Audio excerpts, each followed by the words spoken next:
नमस्कार दोस्तों, स्वागत है आपका हमारे YouTube चैनल वायुगुरु पर। आज का हमारा टॉपिक है पुनरावशोषण एवं स्त्रावण। पिछली वीडियो में हम बात कर चुके हैं कि जो ग्लोमेरुलस होता है वहाँ से क्या होता है, बोमेन संपुट में परानिस्यंदन की क्रिया होती है। यहाँ पर परानिस्यंदन की क्रिया होती है और ये जो बोमेन संपुट है ये किस में बदल जाता है, आगे जाकर पीसीटी में बदल जाता है।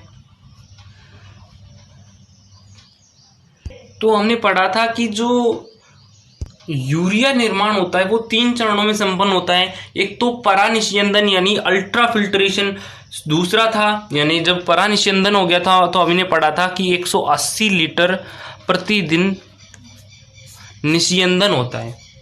यानी अगर हम दोनों किडनी की बात करें तो 180 लीटर प्रतिदिन हमारा जो निस्यंदन है वो कंप्लीट होता है, लेकिन वो पूरा यूरिया में नहीं जाता है।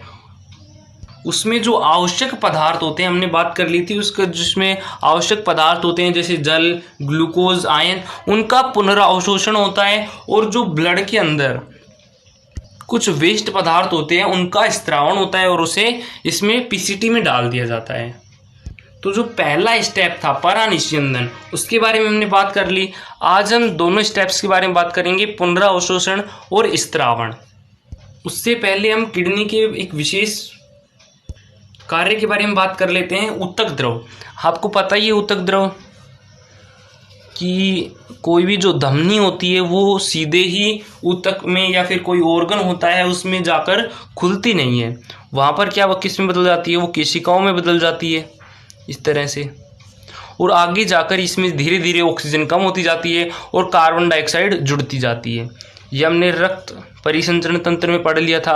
और ये आगे जाकर बदल जाती है सिरा में। अब ये जो ऑर्गन है इसके अंदर हमें पता है सेल्स होते हैं, कोशिकाएं होती हैं, कोशिकाएं होती हैं। अब ये जो कोशिकाएं हैं ये हमें पता है एक लेयर्ड होती है, यानी सिंगल लेयर्ड होती हैं एपिथेलियम की। उन एपिथेलियम कोशिकाओं से जो प्लाज्मा है वो बाहर निकल आता है और कुछ रक्त कणिकाएं भी बाहर निकल आती हैं और उनमें ही होता है ऑक्सीजन। अब ये कोशिकाएं हैं उनसे ऑक्सीजन ले लेती है और कार्बन डाइऑक्साइड इसमें छोड़ देती है। अब ये जो ऊतक द्रव है, ये जो प्लाज्मा है, ये वापस इसके अंदर प्रवेश कर जाता है। तो ये इसके जब अंदर रहता है, रक्त केशिकाओं के अंदर रहता है, तो उसे हम क्या कहते हैं, रक्त कहते हैं। और यदि रक्त का कुछ पार्ट यदि ऊतक में बाहर निकल जाता है तो उसे हम ऊतक द्रव कहते हैं। ये जो है बाहर निकल रहा है ये द्रव, इसे हम ऊतक द्रव कहते हैं। तो ये तो पता ही है ऊतक द्रव किसे कहते हैं। अब हमें पता है कि रक्त के अंदर बहुत सारी चीज़ें होती है, प्लाज्मा में ग्लूकोज, आयन, प्रोटीन वगैरह बहुत सारी चीज़ें होती है प्लाज्मा में। तो हम यहाँ पर बात कर रहे हैं प्रोटीन की। तो हमें पता है कि जो आयन है, ये जो केशिका है, ये जल के लिए पारगम्य है। प्लाज्मा यहाँ से निकलता है, इसके मतलब जल के लिए पारगम्य है। तो आप समझ सकते हैं कि इसके अंदर जितना जल है उतना ही जल, मतलब जितनी सांद्र है। जैसे यदि इसमें 1 लीटर में जितने आयन से, जैसे मान लो 300 आयन है, तो जब इसके अंदर 1 लीटर ऊतक के अंदर प्रवेश करेगा ऊतक द्रव, तो उसके अंदर भी 300 आयन होंगे, क्योंकि ये जल के लिए पारगम्य है। और जब जल जाता है, जल बाहर निकलता है ऊतक द्रव के रूप में, तो आयन भी उसके साथ ही आ जाते हैं। यानी इसके अंदर जो सांद्रता है आयन की, वही ऊतक द्रव के अंदर होगी। अब आप जान लो कि ये जो कोशिका है, इसके अंदर रक्त की सांद्रता कितनी होती है, 300 मिलीओस्मोल प्रति लीटर।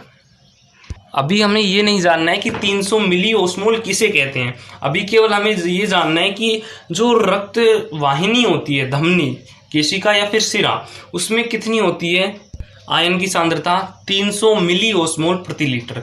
और वही आयन सांद्रता किसके अंदर होगी, ऊतक द्रव के अंदर होगी।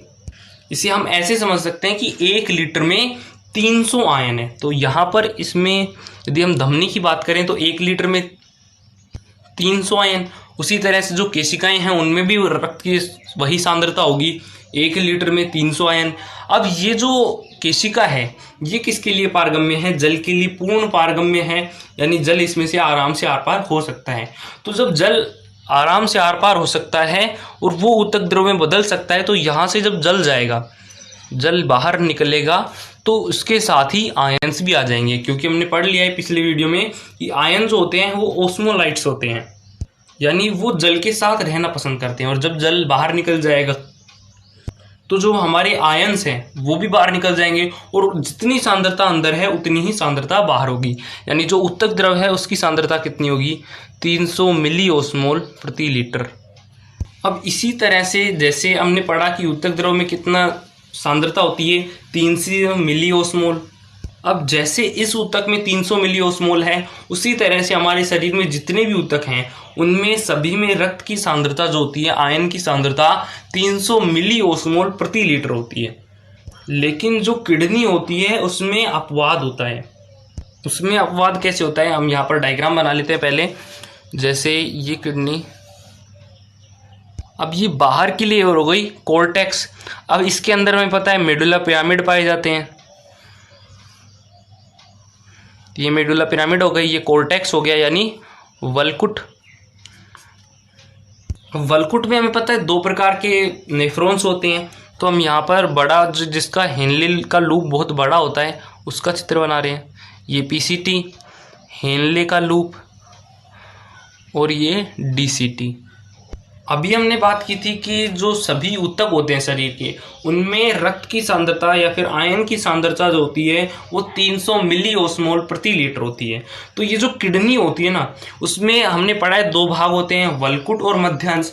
इसमें से जो वल्कुट होता है उसमें तो सामान्यतः जैसा कि पूरे शरीर में होता है वैसा ही होता है, यानी जो वल्कुट के अंदर जो फ्लूइड है, द्रव है, ऊतक द्रव है, वो तो सांद्रता होगी 300 मिली ओस्मोल प्रति लीटर। लेकिन इसका जो मध्यांश पार्ट है उसमें जो मेडुला पिरामिड पाए जाते हैं वहाँ पर इसकी सांद्रता ज़्यादा होती है। जैसे शुरू में तो इसमें होगी 300 मिली ओस्मोल, फिर धीरे धीरे 400, 500, 700, 900, 1000 और 1200 हो जाती है लास्ट तक आती आती। यानी 1 लीटर में जो है वो 1200 आयन्स उपस्थित हों। लेकिन पूरे शरीर में तो कितने होते हैं, अगर सामान्यतः बात करें तो 1 लीटर में केवल 300 आयन होते हैं। लेकिन जो मध्यांश होता है, मध्यांश में जो पिरामिड होता है जिसमें हेनले का लूप घुसा होता है, उसमें धीरे धीरे नीचे जब उस पर टिप पर आते हैं, शीर्ष पर आते हैं, तो उसका धीरे धीरे जो है आयन की सांद्रता बढ़ती जाती है। मैं समझता हूँ कि आपको ये समझ में आ रहा होगा कि जो मध्यांश में जो पिरामिड होते हैं जिनमें यूरिया का निर्माण होता है, उनमें यदि हम धीरे धीरे शीर्ष पर चलें तो उनमें जो सांद्रता है वो बढ़ती जाती है। अब सांद्रता के बारे में समझ लेते हैं एक बार। सांद्रता का मतलब क्या होता है, जैसे हम कोई भी पात्र ले लेते हैं, यहाँ पर हमने 2 पार्ट ले लिए, इसको हम नाम दे देते हैं पार्ट 1 और इसको नाम दे देते हैं पार्ट 2। हम दोनों में 1-1 लीटर पानी भर देते हैं, 1 लीटर पानी, 1 लीटर पानी इसमें। अब सांद्रता को समझने के लिए अब हम इसमें 1-1 लीटर पानी में यहाँ पर हम डाल देते हैं 1000 आयन और यहाँ पर डाल देते हैं हम 100 आयन। यानी आयन हमने 100 डाल दिए और जो पार्ट 1 है उसमें हमने आयन 1000 डाल दिए। अब यदि हम इसकी सांद्रता की बात करें और इसकी सांद्रता की बात करें तो हम फर्स्ट वाले की सांद्रता की बात करते पहले। तो इसकी सांद्रता कैसे निकालते हैं, तो सांद्रता हम 1 लीटर में भी निकाल सकते हैं और 1 मिलीलीटर में भी निकाल सकते हैं। यानी हमें इकाई क्षेत्रफल लेना है, या इकाई आयतन लेना होगा। इकाई आयतन में हम 1 लीटर भी ले सकते हैं और 1 मिलीलीटर भी ले सकते हैं। तो पहले हम 1 लीटर में बात कर लेते हैं। तो 1 लीटर में इसकी अगर हम सांद्रता की बात करें तो 1 लीटर ये पूरा जल है, 1 लीटर में कितने आयन हैं, 1000 आयन है। तो इसकी जो सांद्रता हो गई वो कितनी हो गई, 1000 आयन पर लीटर।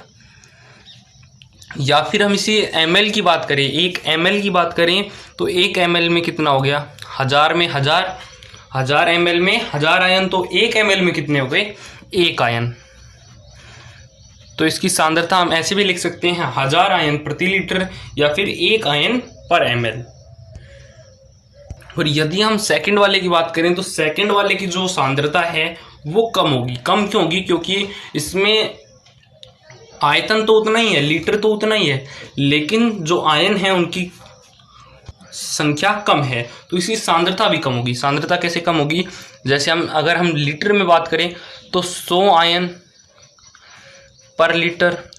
और अगर हम ml में बात करें तो ml में कितनी होगी 0.1 आयन पर ml। तो इसमें सांद्रता अंतर आ रहे हैं, 10 गुना कम है। तो सांद्रता हम किसे कहते हैं? एकांक आयतन में जितने भी आयन होते हैं वो उसकी सांद्रता होती है। जैसे 1 लीटर में 100 आयन है, तो अगर हम ml में बात करें तो 1 ml में कितने आयन होंगे 0.1 आयन पर ml, ये इसकी सांद्रता हो गई। तो अब आपको सांद्रता का मतलब समझ में आ गया होगा कि हम सांद्रता किसे कह रहे हैं। अब यदि हमें सेकंड वाले जो दूसरा पात्र है जिसमें सांद्रता कम है, यदि उसमें सांद्रता बढ़ानी है तो हम क्या करेंगे, यहाँ पर आयन डालेंगे, तब सांद्रता बढ़ जाएगी। जैसे हमने 900 आयन और डाल दिए, तो 900 आयन और डालने पर ये हो जाएंगे 1000 आयन, और 1000 आयन बराबर हो जाएंगे।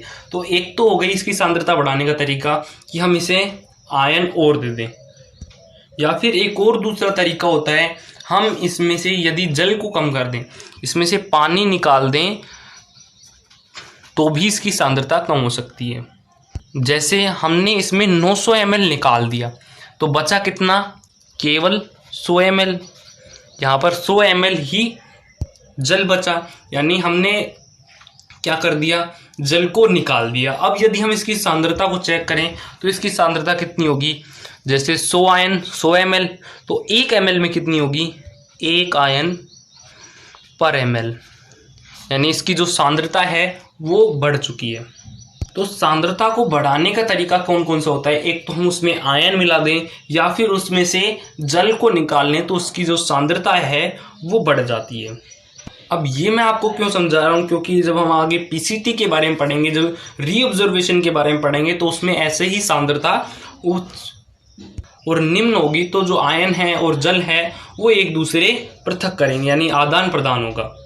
तो यहाँ पर हम पहले ही समझ लेते हैं सांद्रता किसे कहते हैं और सांद्रता का मतलब क्या होता है और ये काम कैसे करती है। तो ये तो हो गया सांद्रता का पहला उदाहरण। अगर हम दूसरे उदाहरण की बात करें तो जैसे हम यहाँ पर एक और पात्र ले लेते हैं, और इसमें हम यदि सांद्रता मान लें, इसमें मान लें हम 100 आयन पर लीटर, 100 आयन पर ml मान लेते हैं, और यहाँ पर मान लेते हैं 10 आयन पर ml, यानी इसमें भी 1 लीटर जल है और इसमें भी 1 लीटर जल है, लेकिन 1 लीटर जल में इसमें 100 आयन्स नहीं, सॉरी 1 ml लीटर में, यानी 1 ml में 100 आयन है और इसमें 1 ml में 10 आयन है। और ये जो झिल्ली है ये जल के लिए पारगम्य है। जैसे हम मान लेते हैं ये चमड़े की झिल्ली है, क्योंकि हमें पता है चमड़ा जो है वो जल के लिए पारगम्य होता है, तो हम ये मान लेते हैं चमड़ा जो है वो इसके बीच में लगा रखा है।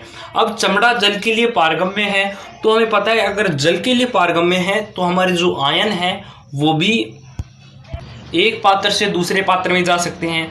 अब यहाँ पर जो जल है वो तो जाएगा नहीं, क्योंकि इसमें भी 1 लीटर है और इसमें भी 1 लीटर है, तो दोनों में समान मात्रा होने पर ये जो जल है ना तो इस पात्र से इस पात्र में जाएगा और ना इस पात्र से इस पात्र में जाएगा। लेकिन अब ये पारगम्य है तो आयंस के लिए भी पारगम्य होगा।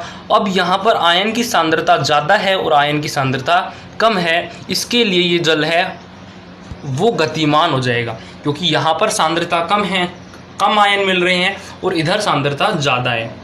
और हमने पढ़ा है कि जो आयन होते हैं वो एक ओस्मोसाइट्स होते हैं, यानी उनकी तरफ जल भागने की कोशिश करता है। अब यहाँ पर आयन जो है वो ज़्यादा है और यहाँ पर आयन कम है, और यहाँ पर जल की मात्रा समान है लेकिन आयन कम है, तो जो जल है वो ज़्यादा आयन की ओर गति करने लगेगा। यानी जो ओस्मोसाइट्स हैं वो अगर जिधर ज़्यादा होंगे तो उधर जल गति करेगा। अब मैं समझता हूँ कि आपको ये सांद्रता अच्छे से समझ में आ गई होगी। अब ये जो मध्यांश है, वलकुट है, अब यहाँ पर सांद्रता बढ़ क्यों रही है? बढ़ने के 2 रीजन्स होते हैं, एक तो आयन यहाँ पर बढ़े या फिर जल की मात्रा कम हो। तो आयन यहाँ से कैसे बढ़ेंगे? आयन का तो धीरे धीरे अवशोषण ही होगा। इसमें क्या होता है कि जो जल है उसकी मात्रा कम हो जाती है। ये जो हेनले का लूप है ये जल का अवशोषण करने लगता है, तो जल की मात्रा कम हो जाती है जिससे आयन की सांद्रता बढ़ जाती है। तो अब आपको समझ में आ गया होगा कि जो मध्यांश है उसमें जो पिरामिड स्थित होते हैं उनमें यदि हम शीर्ष पर जाएं तो उनकी आयन की सांद्रता क्यों बढ़ती जाती है? क्योंकि वहां पर आयन तो अवशोषित होते नहीं है, केवल जल अवशोषित होता है। अगर आपको ये सांद्रता समझ में आ गई है तो आप पीसीटी में जो रीऑब्जर्वेशन होता है यानी पुनरावशोषण होता है उसको समझने के लिए रेडी हो। जैसे हमने यहाँ पर जो बोमेन संपुट है और पीसीटी है उसका डायग्राम एक साथ बना लिया है, वैसे भी एक साथ होते हैं। अब इनके ऊपर पाई जाती है पेरिट्यूबुलर कैपिलरीज। और हमने पहले बताया था कि जो बोमेन संपुट होता है इसमें जब परानिस्यंदन की क्रिया होती है तो जो आवश्यक पदार्थ हैं वो भी इसके अंदर यानी जो बोमेन संपुट है उसके अंदर आ जाते हैं। अब क्या होता है, यहाँ पर पुनरावशोषण होता है यानी जो आवश्यक पदार्थ हैं उनको पेरिट्यूबुलर कैपिलरीज में डाल दिया जाता है और जो अनावश्यक पदार्थ रक्त में शेष रह गए हैं उन्हें वापस से त्याग दिया जाता है। तो यहाँ पर हम उसकी क्रियाविधि के बारे में जानेंगे और थोड़ा बड़ा डायग्राम बना लेते हैं। अब यहाँ पर क्या होता है, ये जो ग्लोमेरुलस होता है यहाँ से इसका परानिस्यंदन की क्रिया होती है, अल्ट्रा फिल्ट्रेशन की क्रिया होती है और यहाँ पर आ जाते हैं जल और यूरिया। अब हमें पता है जल के साथ जो है वो ग्लूकोज हमेशा रहता है और उसके साथ ही जो आयंस हैं उसके ऑस्मोसिट्स हैं वो इसके साथ रहते हैं। तो यहाँ पर जो है वो आयंस भी आ जाते हैं। अभी हम जो क्रियाविधि समझ रहे हैं ये किस में है, वल्कुट में है। हमें पता है पीसीटी जो है वो डीसीटी है वो किस में पाई जाती है, वल्कुट में पाई जाती है। हेनले का लूप जो है वो मध्यांश में पाया जाता है। तो हम यहाँ पर मध्यांश की बात नहीं कर रहे हैं, हम यहाँ पर किसकी बात कर रहे हैं, वल्कुट की बात कर रहे हैं। अब वल्कुट में जो उत्तक द्रव पाया जाता है उसका अभी हमने बात की थी, कितनी सांद्रता पाई जाती है, 300 मिली ओस्मोल प्रति लीटर। तो ये आपको समझ में आ गया कि 300 मिली ओस्मोल प्रति लीटर क्यों पाया जाता है। अब हम इसकी अगर बोमेन संपुट और पीसीटी के अंदर की बात करें तो अंदर की बात कर लेते हैं। हमें पता है यहाँ पर ग्लोमेरुलस पाया जाता है। अब ग्लोमेरुलस में रक्त बहता है और रक्त का हमें पता है कि हमेशा जो सांद्रता होती है आयन की वो कितनी होती है, 300 मिली ओस्मोल प्रति लीटर। यानी इसके अंदर जो रक्त बह रहा है वो कितना है, उसकी सांद्रता 300 मिली ओस्मोल प्रति लीटर। अब यहाँ पर क्या होता है, जब परानिस्यंदन क्रिया होती है तो जल बाहर निकल जाता है। यानी ये जो क्रिया है यहाँ पर परानिस्यंदन की, यहाँ पर जल इसके लिए पारगम्य है। अब जब जल निकल आता है तो उसके साथ ही आयन भी निकल आते हैं। जितनी उसकी सांद्रता है उतने ही सांद्रता में आयन निकल आते हैं। यानी इसकी सांद्रता कितनी है, 300 मिली ओस्मोल प्रति लीटर। तो यदि हम इसके बात करें 1 लीटर यदि जल बाहर निकलेगा तो 1 लीटर जल के साथ 300 आयन भी बाहर निकल जाएंगे। यानी इसके अंदर जो सांद्रता होगी वो एकदम समान होगी। तो हम यहाँ पर लिख सकते हैं कि इसके अंदर जो सांद्रता है वो कितनी होगी, 300 मिली ओस्मोल प्रति लीटर।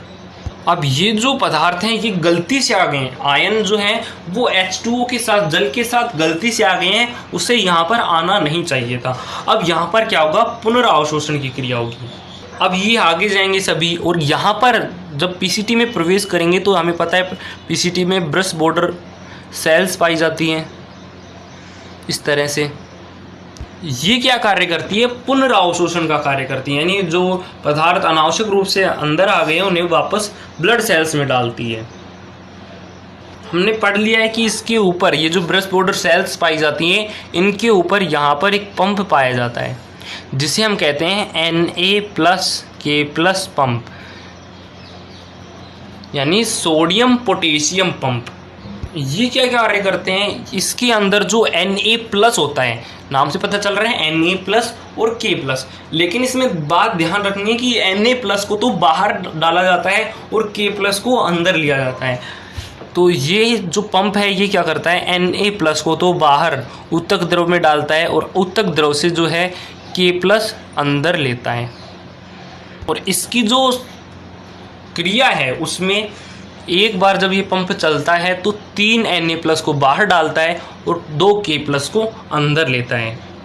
अब यहाँ पर होता क्या है, जब Na+ को बाहर डालता है, इस सेल के अंदर कुछ Na+ होता है क्योंकि हर सेल के अंदर कुछ ना कुछ मात्रा में तो सारे आयंस उपस्थित होते हैं, क्योंकि उत्तक द्रव सभी कोशिकाओं तक जाता है और उत्तक द्रव में जो Na+ होते हैं तो वो सभी कोशिकाओं में जाते हैं, तो कुछ ना कुछ मात्रा में तो Na+ होता ही है। तो ये 3 Na+ को बाहर डाल देता है। अब बाहर डाल देता है तो इसके अंदर Na+ की कमी हो जाती है। अब यहाँ पर Na+ की कमी हो गई इस सेल में। अब इस सेल में हर एक प्रत्येक सेल में यहाँ पर भी Na+ सोडियम पोटेशियम पंप पाया जाता है। हम केवल यहाँ पर इस सेल की बात कर रहे हैं। अब इस सेल में कुछ विशेष स्थान होते हैं। ये स्थान क्या करते हैं, यहाँ से पुनरावशोषण का कार्य करते हैं। अब हम समझते हैं, जब Na+ को बाहर डाल दिया जाता है, जब ऊर्जा देकर ATP देकर इसको Na+ को बाहर डाल दिया जाएगा तो इसके अंदर Na+ की कमी हो जाएगी और यहाँ पर Na+ उपस्थित होगा, क्योंकि आयन जो है वो यहाँ पर उपस्थित होंगे। तो Na+ जो है वो इसके अंदर डल जाता है। अब ये क्रिया जो है वो लगातार चलती रहती है। Na+ यहाँ से ये जो पंप है इस कोशिका से बाहर फेंक देता है और ये जो कोशिका है ये इसके अंदर, यहाँ से हमें पता है ये जो छनन की क्रिया हुई है, परानिचंदन की क्रिया हुई है, ये आगे जाकर किस में बदल जाता है, टॉयलेट में बदल जाता है आगे जाकर यहाँ पर। अब सीधी सी बात है, यहाँ पर आयन, यूरिया, जल सभी उपस्थित होंगे, यहाँ पर भी सभी उपस्थित होंगे।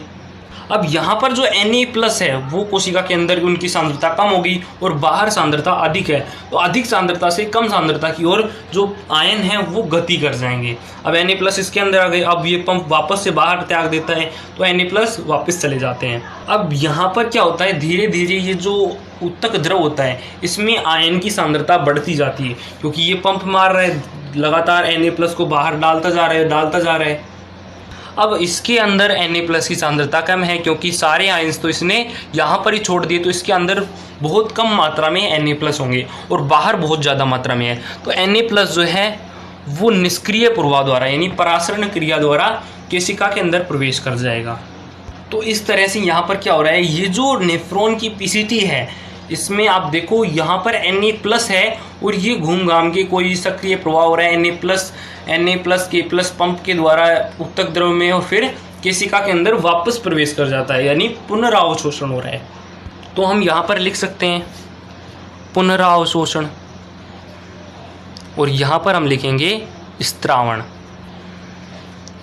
अब हम लिखेंगे पुनरावशोषण किसका होता है और स्त्रावण किसका होता है। तो सबसे पहले तो पुनरावशोषण किसका हो गया, हमने बात कर ली Na+ की कैसे कैसे हैं पुनरावशोषण होता है। तो यहाँ पर हम लिख देते हैं पुनरावशोषण में Na+। अब इसके साथ ही हमें पता है ये जो सोडियम पोटेशियम पंप है ये क्या करता है, K+ को भी अंदर डालता है। अब यहाँ पर इस उत्तक द्रव से K+ को अंदर लेता है, अब इस कोशिका के अंदर डालता है। इस कोशिका में K+ की सांद्रता ज़्यादा हो जाती है, तो ये निष्क्रिय प्रवाह द्वारा इस मार्ग से K+ को बाहर डाल देता है। K+ को बाहर डाल दिया, यानी इसमें हो क्या रहा है, ये जो पंप है वो K+ को उत्तक द्रव से लेता है और पंप करके अंदर डालता है कोशिका के अंदर।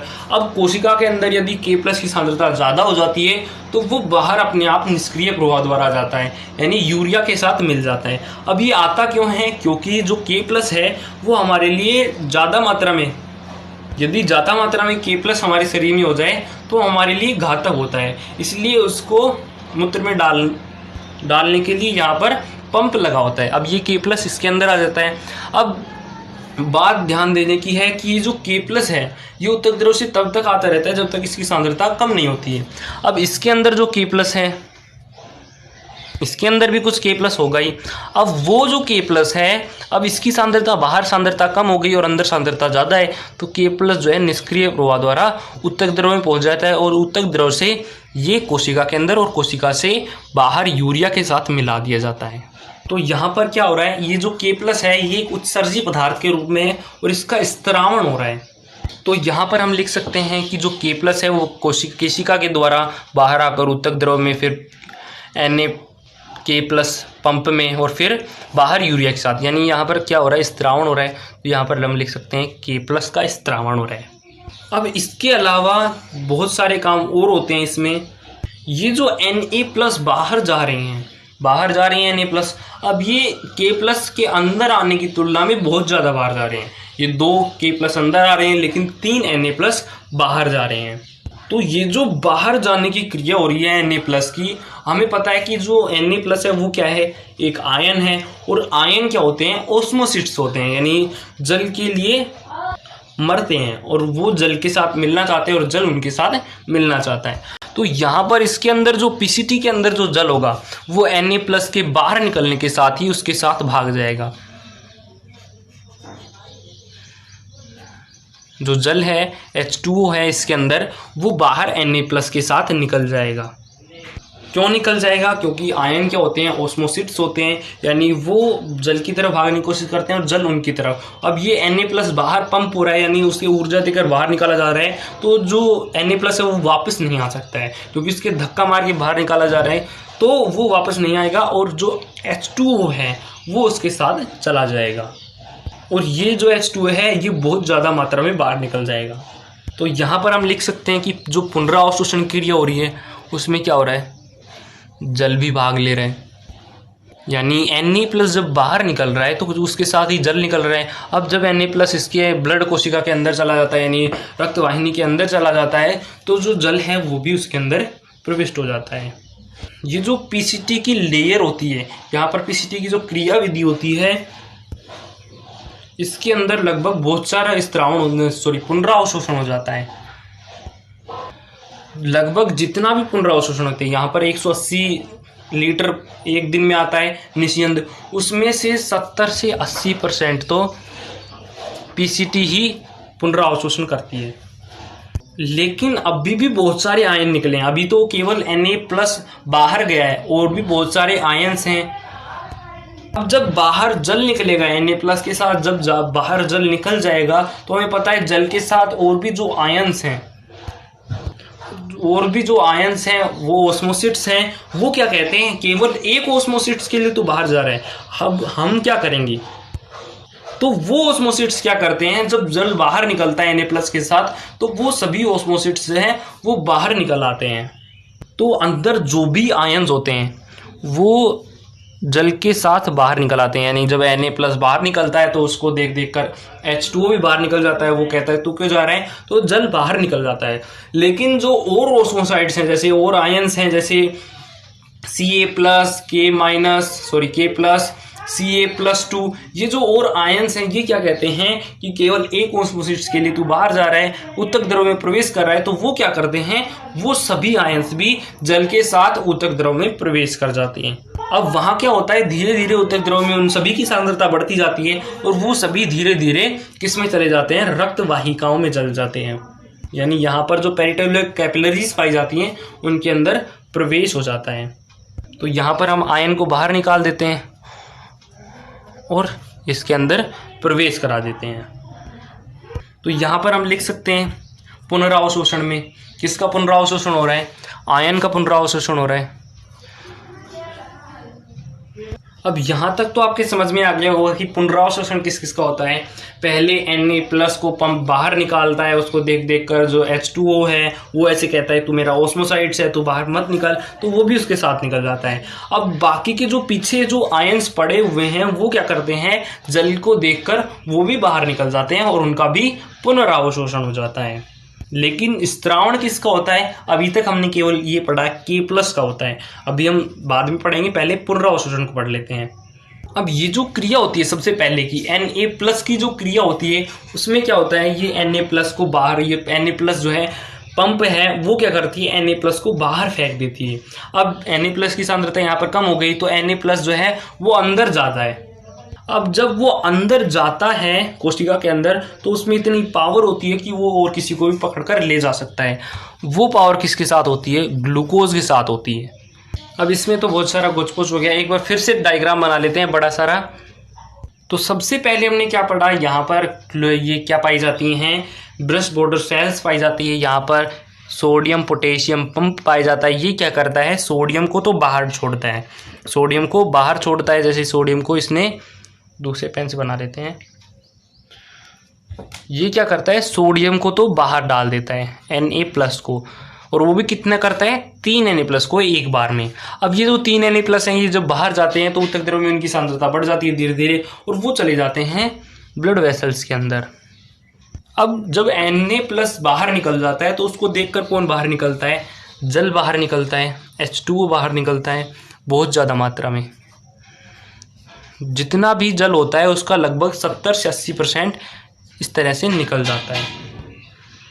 अब जब ये ऊतक में जाएगा तो ऊतक में जल की सांद्रता बढ़ जाएगी और वो चला जाएगा रक्त वाहिकाओं में यानी पेरिट्यूबुलर कैपिलरीज में। अब जो जल की और ओस्मोसाइट्स हैं जैसे आयंस हैं वो क्या करते हैं, इनको देख देख कर वो भी यहाँ से निकल जाते हैं। अब वहाँ पर जो भी आयन निकले हैं उनकी सांद्रता बढ़ जाएगी और वो चले जाएंगे रक्त वाहिकाओं में। इसके साथ ही यहाँ पर क्या होता है, ये जो सोडियम पोटेशियम पंप है ये पोटेशियम को अंदर प्रविष्ट कराता है और पोटेशियम आता है इस कोशिका के अंदर। अब इसकी सांद्रता बढ़ जाती है तो इस कोशिका से ये जो पोटेशियम है ये बाहर निकल जाता है। यहाँ पर क्या हो रहा है, 3 चीज़ों का अभी तक हमने पुनरावशोषण पढ़ा, Na+, जल और जो आयंस हैं जैसे Cl-, K+ या फिर Ca+2, वो जो आयंस हैं वो बाहर निकल जाते हैं और K+ का स्त्रावण होता है। और अभी हमने बात की कि जो सोडियम जब अंदर प्रविष्ट होता है, यहाँ से सोडियम जब जाता है इसके अंदर तो उसमें इतनी पावर होती है कि वो और किसी को एक साथ पकड़ के ले सकता है, एक जने को पकड़ के ले जा सकता है। तो वो किसके साथ पावर होती है? ग्लूकोज के साथ पावर होती है। अभी हमने पढ़ा ग्लूकोज भी इसके अंदर होता है। तो जब सोडियम अंदर प्रविष्ट होता है तो ग्लूकोज को भी पकड़ कर अंदर ले जाता है। अब जब Na+ यहाँ पर आएगा तो ग्लूकोज भी यहाँ पर आएगा और इसकी सांद्रता बढ़ते ही ये रक्त में चला जाएगा। इस तरह से हम यहाँ पर लिख दें पुनरावशोषण किसका हो रहा है, एक और ग्लूकोज का हो रहा है। अब यहाँ पर क्या होता है, जब Na+ बाहर निकलता है तो वो किसके साथ होता है? जब अभी नाम से पता चल रहा है Na+ यानी जो सोडियम है वो धनावेशित है, धनायन है उस पर। तो जब वो बाहर निकलता है तो उसके साथ यहाँ पर जो थोड़ी वीक बॉन्डिंग रखता है बाइकार्बोनेट आयन HCO3-, ये थोड़ी वीक बॉन्डिंग रखता है। और जब ये Na+ बाहर निकलता है तो थोड़ी वीक बॉन्डिंग के कारण ये भी थोड़ा बिल्कुल पास में आ जाता है और ये भी किसके अंदर प्रविष्ट हो जाता है? ऊतक द्रव के अंदर प्रविष्ट हो जाता है। अब ये हमारे शरीर के लिए क्यों उपयोगी है? हमने रक्त परिसंचरण तंत्र में पढ़ा था कि जो सोडियम बाइकार्बोनेट आयन होते हैं, HCO3- आयन होते हैं, वो क्या करते हैं, हमारे रक्त का pH नियंत्रित रखते हैं। तो ये हमारे रक्त के pH नियंत्रण के लिए काफ़ी सहायक हैं। तो इनका भी पुनरावशोषण हो जाता है। तो यहाँ पर हम लिख सकते हैं पुनरावशोषण और किसका हो रहा है? बाइकार्बोनेट आयन का। तो ये हो गए सभी पुनरावशोषण, जितने भी जो भी आयन वगैरह थे उनका पुनरावशोषण हो गया। अब हम बात कर लेते हैं स्त्रावण की। अभी तक तो हमने पढ़ा स्त्रावण में किसका स्त्रावण हो गया, केवल जो पोटेशियम आयन है उसका स्त्रावण हो गया। अब एक और पदार्थ होता है H+, जैसे हर एक कोशिका में सभी आयन उपस्थित होते हैं। तो ये जो Na+, इस कोशिका में यहाँ पर बात कर लेते हैं हम। तो जब Na+ यहाँ पर इसके अंदर प्रविष्ट होगा तो इसके अंदर जो प्लस आयन होगा पहले से H+, वो बाहर निकलने की कोशिश करेगा। तो वो जब Na+ अंदर चला जाएगा तो हमें पता है धनावेश आपस में रिपल्सन करते हैं यानी प्रतिकर्षित करते हैं। तो H+ जो है वो बाहर निकल जाएगा। अब धीरे धीरे Na+ यहाँ पर अंदर प्रविष्ट होता रहेगा और जो H+ है वो बाहर निकलता रहेगा। अब H+ में अंदर इस कोशिका के अंदर H+ की सांद्रता कम हो गई तो जो ऊतक द्रव है उससे H+ यहाँ पर ले लेगा। अब धीरे धीरे ऊतक द्रव में कम हो जाएगी तो ऊतक द्रव कहाँ से लेगा? वाहिकाओं से लेगा। इस तरह से क्या हो रहा है, वाहिकाओं से H+ जो है वो ऊतक द्रव में आ रहा है और ऊतक द्रव से इस कोशिका के अंदर ब्रेस्ट बॉर्डर सेल के अंदर, और यहाँ पर H+ इसके अंदर प्रविष्ट हो जाता है और टॉयलेट के द्वारा बाहर निकाल दिया जाता है। तो यहाँ पर हम लिख सकते हैं स्त्रावण और किसका हो रहा है? H+ का स्त्रावण हो रहा है। इसके अलावा एक और हानिकारक पदार्थ होता है जिसका स्त्रावण होता है, उसका नाम है अमोनिया। हमें पता है अमोनिया हमारे लिए खतरनाक है, तभी तो हमारा जो लीवर होता है वो अमोनिया को किस में बदल देता है? यूरिया में बदल देता है। ज़्यादा खतरनाक से कम खतरनाक में बदल देता है। तो कुछ मात्रा जो है अमोनिया रह जाती है उसको यहाँ से बाहर त्याग दिया जाता है, यानी उसका स्त्रावण कर दिया जाता है, ऊतक द्रव में डाल दिया जाता है। ऊतक द्रव से वो कहाँ पर आ जाता है? PCT में आ जाता है और PCT बाहर निकाल देती है। तो इस तरह से हमारा जो परानिस्यंदन के द्वारा निस्यंदक प्राप्त हुआ था, जिसमें जल, आयन, यूरिया और ग्लूकोज थे, उसमें से हमने पढ़ा ग्लूकोज का भी वापस स्त्रावण हो गया, आयन्स भी चले गए, जल भी चला गया और जो आवश्यक पदार्थ थे वो भी चले गए। तो इस तरह से जो वेस्टिज है, केवल यूरिया है वो शेष रह गया, यानी पुनरावशोषण की हमारी जो क्रिया है वो कंप्लीट हो गई। अब जो हमें पदार्थ नहीं चाहिए थे, स्त्रावण करने थे, उनका भी स्त्रावण हो गया। इस तरह से हमारा जो यूरिया है, यूरिया निर्माण की क्रिया है वो कंप्लीट हो गई है। अगर आपको ये वीडियो अच्छी लगे तो आप अपने फ्रेंड्स के साथ जरूर शेयर कीजिए। धन्यवाद।